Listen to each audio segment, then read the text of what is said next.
everyone, this is Ashley. Today we're going to be going over plot. So what is plot? Plot includes three key things: what happens in a story, what the story is about, and all of the events in the story.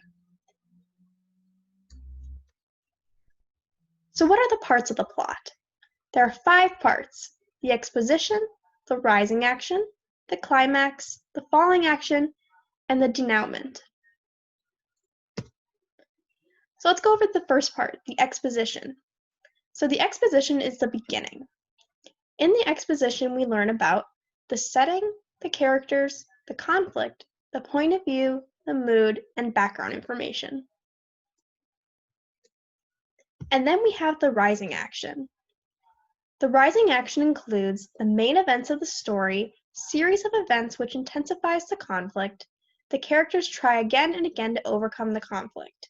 So when the conflict is introduced, the rising action starts and the exposition ends. Then we have the center of the story, which is the climax, and this is a turning point of the conflict. So the climax is when the tension is strongest and the characters have begun to solve the problem. Then we have the falling action. This is when the problem is solved. So the falling action is a description of how the problem is solved. It's very simple.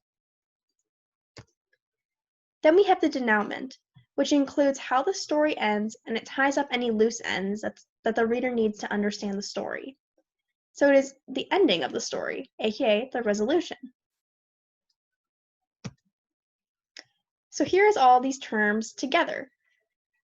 This is a plot line. So it is like a graphic organizer, but for plot.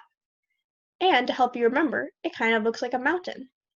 So the story starts with the exposition, and then the rising action, and then the climax, the falling action, and the denouement.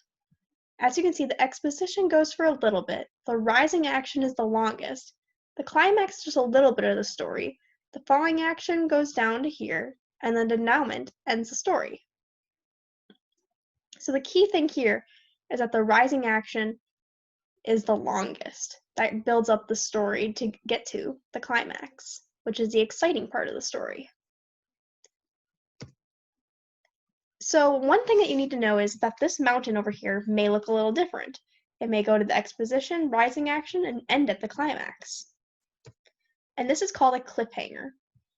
A cliffhanger is a story that ends at the climax and doesn't have a denouement.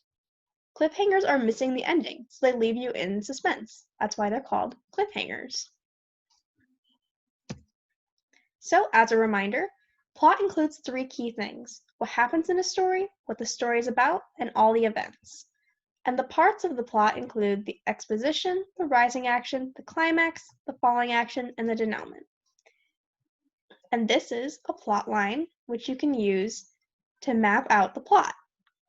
So if you were working on this, you would write down each of these, and then you could also write down what was the exposition, what was the rising action, right next to the terms. So then later on, you can figure out what the story is about and have all the main events outlined in front of you. All right, I hope you enjoyed this video and have a great day.